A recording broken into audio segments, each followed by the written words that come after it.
Hello friends, welcome to YouTube channel for आपकी success. Good morning, मैं निहारिका सैनिक। चलिए आज का वीडियो स्टार्ट करते हैं। और आज की इस वीडियो में हम पादप जगत से related most important 35 question solve करने वाले हैं। इस टॉपिक की थ्योरी मैंने आपको पिछले वीडियो में करवा दी है। अगर आपने थ्योरी पार्ट नहीं पढ़ा अभी तक तो पहले आपको थ्योरी पढ़नी है, वीडियो आपको प्लेलिस्ट में मिल जाएगा। ओके, तो यहाँ पर आज हम मोस्ट इंपॉर्टेंट 35 क्वेश्चन सोल्व करने वाले हैं। ओके, तो आपको हर क्वेश्चन का आंसर कमेंट बॉक्स में कमेंट करते हुए चलना है और वीडियो के एंड होने के बाद में कमेंट करके अपना स्कोर भी मुझे बताना है।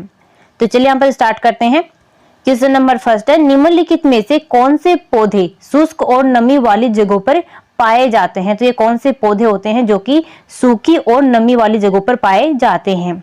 ऑप्शन आपको यहाँ पर दिए गए हैं, तो आपका करेक्ट आंसर हो जाएगा जीरोफाइट। जो जीरोफाइट पौधे होते हैं ये शुष्क और नमी वाली जगहों पर पाए जाते हैं। तो ऑप्शन आपका यहाँ पर सी करेक्ट हो जाएगा। नेक्स्ट क्वेश्चन यहाँ पर है, बांस को किसके रूप में वर्गीकृत किया गया है? घास के रूप में, जड़ी बूटी के रूप में, झाड़ी के रूप में या फिर पेड़ के रूप में? राइट आंसर आपका हो जाएगा घास के रूप में। जो बांस होता है उसको घास के रूप में वर्गीकृत किया गया है। तो ऑप्शन ए आपका यहाँ पर राइट हो जाएगा। नेक्स्ट क्वेश्चन देखिए यहाँ पर, निम्नलिखित में से कौन सा पादप हार्मोन है? तो यहाँ पर आपको पादप हार्मोन बताना है कौन सा है। ऑप्शन आपको यहाँ पर दिए गए हैं, एस्ट्रोजन, इंसुलिन, साइटोकाइनिन या फिर थायरोक्सिन। करेक्ट आंसर आपका हो जाएगा साइटोकाइनिन। ऑप्शन आपका यहाँ पर सी बिल्कुल राइट है। जो साइटोकाइनिन होता है ये पादप हार्मोन होता है। ऑप्शन आपका यहाँ पर सी करेक्ट हो जाएगा। नेक्स्ट क्वेश्चन यहाँ पर देखिए, मक्का की पत्तियों के शीर्ष का सफेद होना सूचक है। यानी कि मक्का की जो पत्तियां होती हैं उस पर क्या होता है, जो शीर्ष उनका पार्ट होता है, टॉप पार्ट होता है, वहां पर क्या होती है, सफेद हो जाती हैं। पत्तियां जो होती हैं वो कैसी होती है, सफेद हो जाती हैं। तो उसमें किसकी कमी से ये होता है? तो ऑप्शन आपको यहाँ पर दिए, मैग्नीज की कमी से, जिंक की कमी से, नाइट्रोजन की कमी से या फिर आयरन की कमी से? तो राइट आंसर यहाँ पर हो जाएगा जिंक की कमी से। जिंक की कमी से जो मक्का होता है उसमें ये रोग होता है। ऑप्शन आपका बी यहाँ पर राइट हो जाएगा। नेक्स्ट क्वेश्चन यहाँ पर है, करनाल बंट रोग है। तो आपको बताना है करनाल बंट जो रोग है ये किससे रिलेटेड है, संबंधित है? जौ की फसल से, बाजरा की फसल से, ज्वार की फसल से या फिर गेहूं की फसल से? तो देखिए जो करनाल बंट रोग है ये गेहूं की फसल से संबंधित रोग होता है। तो ऑप्शन आपका यहाँ पर डी राइट हो जाएगा। नेक्स्ट क्वेश्चन देखिए, प्रकाश संश्लेषण में कौन सा प्रकाश सबसे अधिक प्रभावकारी होता है? लाल कलर वाला, बैंगनी, नीला या फिर हरा? तो सबसे ज्यादा जो प्रभावी होता है वो होता है कौन सा? लाल कलर। ऑप्शन आपका ए राइट हो जाएगा। लाल कलर जो होता है सबसे ज्यादा प्रभावी होता है। दूसरे नंबर पर कौन सा होता है? तो ये नीला कलर होता है। और तीसरे नंबर पर कौन सा होता है? ये बैंगनी होता है। तो तीनों के बारे में मैंने आपको थ्योरी में बताया था अच्छे से। ओके, ऑप्शन ए आपका यहाँ पर राइट हो जाएगा। नेक्स्ट क्वेश्चन है, प्रकाश ऊर्जा का रासायनिक ऊर्जा में रूपांतरण किसके द्वारा होता है? तो प्रकाश जो ऊर्जा होती है उसका जो रासायनिक ऊर्जा होती है उसमें चेंज किसके द्वारा होता है? तो ये होता है किसके द्वारा? प्रकाश संश्लेषण की जो प्रक्रिया होती है उसके द्वारा प्रकाश ऊर्जा का रासायनिक ऊर्जा में रूपांतरण होता है, चेंज होता है। तो ऑप्शन आपका यहाँ पर डी राइट हो जाएगा। अगला क्वेश्चन यहाँ पर देखिए, पौधे में फ्लोएम मुख्यतः उत्तरदायी होता है। पौधे में जो फ्लोएम उत्तक होता है, टिश्यू होता है, उसका क्या कार्य होता है ये आपको बताना है यहाँ पर। तो देखिए ये क्या करता है, जो आहार होता है, भोजन होता है, उसका वहन करता है कौन? फ्लोएम उत्तक। ऑप्शन आपका ए यहाँ पर राइट हो जाएगा। आहार का वहन करने के लिए उत्तरदायी होता है फ्लोएम उत्तक। जबकि जाइलम जो उत्तक होता है वो क्या करता है? तो वो जल का वहन करता है। दोनों के बारे में आपको याद रखना है। ऑप्शन ए आपका राइट हो जाएगा। नेक्स्ट क्वेश्चन यहाँ पर देखिए, परागण क्या है? तो बताना है परागण क्या होता है। ऑप्शन आपको दिए गए, फलों का पकना, पराग के दोनों यानी कि दानों का कुक्षी से पराग कोष पर हस्तांतरण होना। ऑप्शन आपका सी है, पराग के दानों का पराग कोष से कुक्षी पर हस्तांतरण होना या फिर इनमें से कोई नहीं? तो करेक्ट आंसर आपका हो जाएगा, पराग के दानों का पराग कोष से कुक्षी पर हस्तांतरित होना क्या होता है? परागण कहलाता है। ऑप्शन आपका यहाँ पर सी राइट हो जाएगा। अगला क्वेश्चन यहाँ पर है, एक वर्ष की आयु का पता किसके द्वारा लगाया जा सकता है? तो देखिए थ्योरी में मैंने आपको बताया था, नोट करके लिखवाया था कि वर्ष की जो आयु का पता लगाया जाता है वो कैसे लगाया जाता है। ऑप्शन आपको दिए गए हैं, शाखाओं की संख्या गिन करके, इनकी ऊंचाई माप करके, वार्षिक वलयों की गिनती करके या फिर आयु मापने का कोई भी तरीका नहीं है। तो राइट आंसर आपका हो जाएगा, वार्षिक वलयों की गिनती करके किसी वर्ष की आयु का पता लगाया जा सकता है। तो ऑप्शन आपका यहाँ पर सी करेक्ट हो जाएगा। अगला क्वेश्चन यहाँ पर देखिए, सामान्य पौधों में पानी ऊपर किससे जाता है? तो सवर्ण जो पौधे होते हैं उनमें जो पानी होता है, जड़ों से जो पानी लिया जाता है उसको ऊपर कौन पहुंचाता है? तो ये होता है आपका कौन सा? जाइलम उत्तक। जो जाइलम टिश्यू होता है वो क्या करता है? पानी का संवहन करता है, जल का संवहन करता है। तो ऑप्शन आपका यहाँ पर बी राइट हो जाएगा। अगला क्वेश्चन यहाँ पर है, निम्न गैसों में से कौन प्रकाश संश्लेषण क्रिया के लिए आवश्यक है? तो कौन सी गैस है जो कि प्रकाश संश्लेषण जो क्रिया होती है, प्रोसेस होती है, उसके लिए बहुत ज्यादा आवश्यक होती है? तो ये होती है CO2 यानी कि carbon dioxide. Option D correct हो जाएगा। नेक्स्ट क्वेश्चन यहाँ पर है, फूल की पंखुड़ियों को सामूहिक रूप से क्या कहा जाता है? फूल की जो पंखुड़ियां होती हैं उनको सामूहिक रूप से क्या कहा जाता है? तो इसको कहा जाता है कोरोला। ऑप्शन आपका यहाँ पर ए राइट हो जाएगा। क्या कहा जाता है इसको? कोरोला कहा जाता है। नेक्स्ट क्वेश्चन यहाँ पर देखिए, आलू में ब्लैक हार्ट का कारक कौन है? तो देखिए आलू में जो रोग होता है ब्लैक हार्ट रोग, ये किसकी वजह से होता है, किसकी कमी से होता है? बोरोन की कमी से, तांबे की कमी से, पोटेशियम की कमी से या फिर ऑक्सीजन की कमी से? तो आपका यहाँ पर राइट आंसर हो जाएगा ऑक्सीजन की कमी से। जब क्या किया जाता है, इसका भंडारण किया जाता है आलू का, तो वहां पर क्या होती है, ऑक्सीजन की कमी हो जाती है, तो आलू में ये रोग होता है ब्लैक हार्ट रोग। तो ऑप्शन आपका ऑप्शन डी करेक्ट हो जाएगा। अगला क्वेश्चन यहाँ पर है, येलो वेन मोजेक गंभीर बीमारी है। तो येलो वेन मोजेक जो बीमारी होती है ये किस में होती है, किससे संबंधित होती है? पत्ता गोभी से, मटर से, भिंडी से या फिर बैंगन से? तो आपका राइट आंसर हो जाएगा भिंडी से। जो येलो वेन मोजेक गंभीर बीमारी होती है ये भिंडी से संबंधित बीमारी होती है। तो ऑप्शन आपका यहाँ पर सी राइट हो जाएगा। अगला क्वेश्चन यहाँ पर देखिए, प्रकाश संश्लेषण के दौरान मुक्त हुई ऑक्सीजन कहां से आती है? प्रकाश संश्लेषण जो क्रिया होती है, प्रोसेस होती है, उसके दौरान जो गैस निकलती है, ऑक्सीजन गैस है, वो कहां से आती है? क्लोरोफिल के टूटने से, CO2 से, वायु से या फिर जल से? तो राइट आंसर हो जाएगा जल से। कहां से आती है? जल से। अगला क्वेश्चन यहाँ पर है, पादप रोगों का सबसे उत्तरदायी कारक है।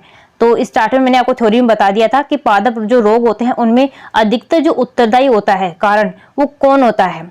जीवाणु, फफूंदी, प्रोटोजोआ या फिर विषाणु? तो यहाँ पर जो आपका राइट आंसर वो हो जाएगा फफूंदी, यानी कि जो कवक होता है वो पादप रोगों के लिए सबसे ज्यादा उत्तरदायी कारक होता है। तो ऑप्शन आपका बी यहाँ पर राइट हो जाएगा।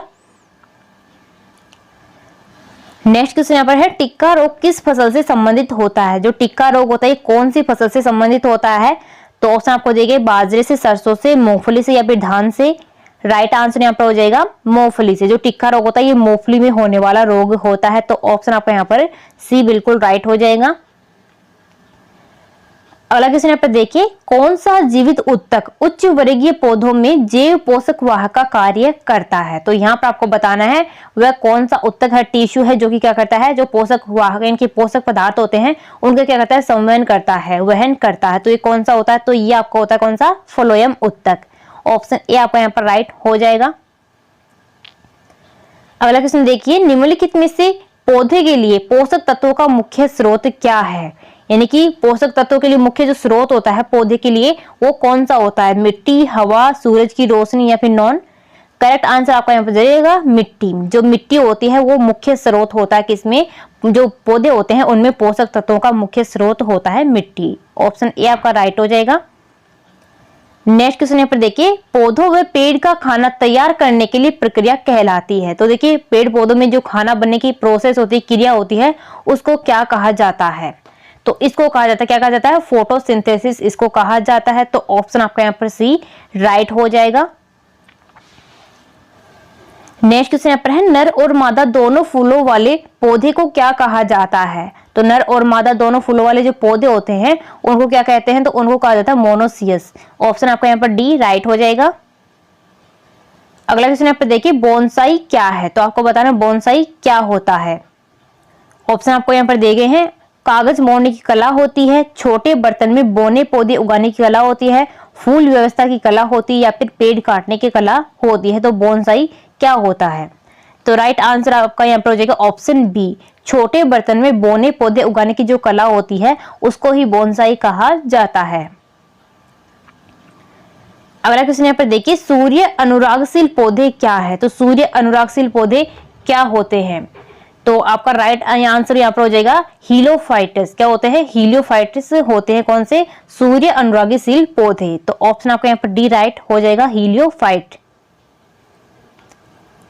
नेक्स्ट क्वेश्चन यहाँ पर है, क्विनिन को पौधे से प्राप्त किया जाता है, पौधे का कौन सा हिस्सा इस दवा का उत्पादन करता है। तो देखिए जो क्विनिन यानी कि जो क्विनिन होती है, दवा होती है, ये कौन से यानी कि कौन से हिस्से से प्राप्त की जाती है, पौधे के कौन से पार्ट से इसको निकाला जाता है।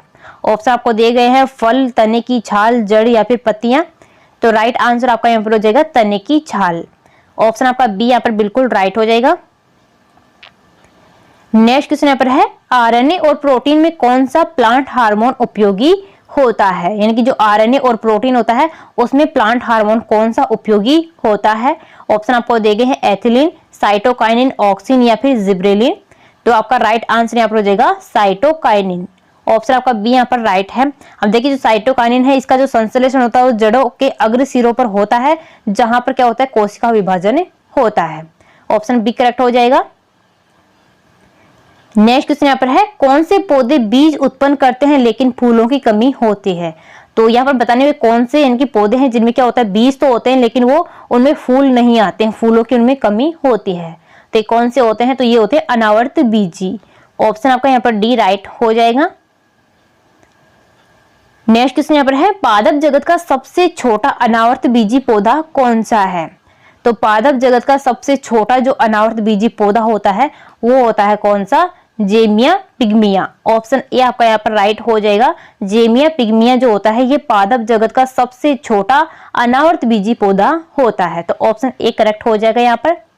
नेक्स्ट क्वेश्चन पर देखते हैं, अगर आपको वीडियो पसंद आ रहा है, इंपॉर्टेंट लग रहा है, तो अपने सभी दोस्तों के पास में वीडियो को ज्यादा से ज्यादा शेयर कीजिए, लाइक कीजिए और कमेंट जरूर कीजिए। ओके, नेक्स्ट क्वेश्चन यहाँ पर है, निम्नलिखित में से कौन सा हार्मोन गैसीय रूप में पाया जाता है। तो एकमात्र वो हार्मोन आपको बताना है कौन सा है जो कि गैसीय अवस्था में होता है।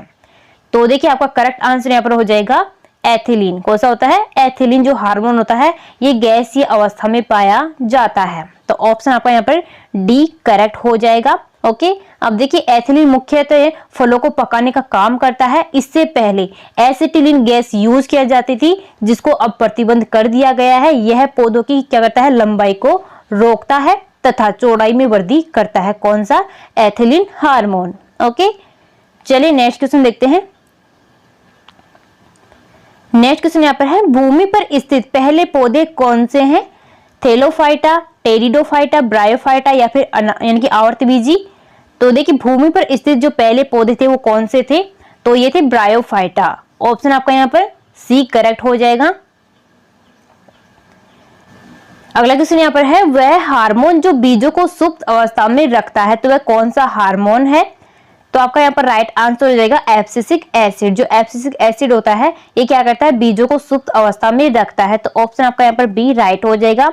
अब देखिए एब्सिसिक एसिड वृद्धि इनकी वृद्धि रोधी हार्मोन होता है और वाष्पोत्सर्जन की जो क्रिया होती है, प्रक्रिया होती है, उसको नियंत्रित करता है, कंट्रोल करता है तथा रंध्रों को बंद करने का काम भी कौन करता है, एब्सिसिक एसिड करता है। ऑप्शन आपका बी यहाँ पर राइट है। अगला क्वेश्चन यहाँ पर देखिए, पादप जगत का सबसे बड़ा समूह कौन सा है। थेलोफाइटा, आवर्तबीजी, ब्रायोफाइटा या फिर टेरिडोफाइटा। तो आपका यहाँ पर करेक्ट आंसर हो जाएगा थेलोफाइटा। जो थेलोफाइटा होता है ये पादप जगत का सबसे बड़ा समूह होता है, ग्रुप होता है। ऑप्शन ए करेक्ट है यहाँ पर। नेक्स्ट क्वेश्चन यहाँ पर है, निम्न में से बताइए कि कौन सा जाइलम उत्तक का हिस्सा नहीं है। तो ऑप्शन आपको यहाँ पर दिए गए हैं, जाइलम जीवितक। ऑप्शन बी आपका है जाइलम तंतु वाहिनिका या फिर चालनी नलिका। तो करेक्ट आंसर यहाँ पर हो जाएगा चालनी नलिका। जो चालनी नलिका होती है ये जाइलम उत्तक का हिस्सा नहीं होते हैं, पार्ट नहीं होते हैं। अगला क्वेश्चन यहाँ पर देखिए, लकड़ी के पौधे में कैम्बियम की गतिविधि को बढ़ाने वाले प्लांट हार्मोन का नाम क्या है। तो ये कौन सा हार्मोन होता है जो क्या करता है, लकड़ी में पौधे में क्या करता है, कैम्बियम की जो गतिविधि होती है उसको बढ़ाने में क्या करता है, काम करता है। ऑप्शन आपको यहाँ पर दिए गए हैं, ऑक्सिन, जिब्रेलिन, एथिलीन या फिर साइटोकाइनिन। तो आपका यहाँ पर करेक्ट आंसर हो जाएगा जिब्रेलिन। ओके, ऑप्शन आपका बी यहाँ पर राइट हो जाएगा। अब देखिए जिब्रेलिन की खोज किसने की थी, तो ये की थी जापानीज वैज्ञानिक कुरोसावा ने इसकी खोज की थी। कब की थी, 1926 में इसकी खोज की गई थी जिब्रेलिन हार्मोन की। ओके, चलिए नेक्स्ट क्वेश्चन देखते हैं और आज का आपका ये लास्ट क्वेश्चन है। क्वेश्चन आपका यहाँ पर, डैश ताजा पानी के हरे शैवाल प्रोटीन समृद्ध होते हैं। तो ये कौन से होते हैं, ताजा पानी के जो शैवाल होते हैं ये क्या होते हैं, इनमें प्रोटीन से समृद्ध होते हैं, यानी कि इनमें प्रोटीन अधिक मात्रा में पाई जाती है। तो ऑप्शन आपका यहाँ पर करेक्ट हो जाएगा ऑप्शन बी, क्लोरेला। क्लोरेला ताजा पानी के हरे शैवाल होते हैं और ये क्या होते हैं, प्रोटीन से समृद्ध होते हैं, इनकी प्रोटीन इनमें अधिक मात्रा में उपस्थित होती है क्लोरेला में। ओके, ऑप्शन आपका यहाँ पर बी करेक्ट हो जाएगा। तो फ्रेंड्स हमारा आज का वीडियो यहीं पर कंप्लीट होता है। यहाँ पर हमने पादप जगत से related most important 35 question solve कर लिए हैं। इसकी थ्योरी मैंने आपको पिछले वीडियो में करवा दी थी, तो आपको थ्योरी पढ़नी है, उसके बाद में इन क्वेश्चंस को यहाँ पर सोल्व करना है। ओके, क्लास आपको पसंद आई है, इंपॉर्टेंट लगी है, तो अपने सभी दोस्तों के पास में क्लास को ज्यादा से ज्यादा शेयर कीजिए, लाइक कीजिए और कमेंट जरूर कीजिए, और अपना जो यहाँ पर स्कोर रहा है वो भी आप मुझे कमेंट करके जरूर बताइए। ओके, चलिए तो मिलते हैं नेक्स्ट वीडियो में। Thank you.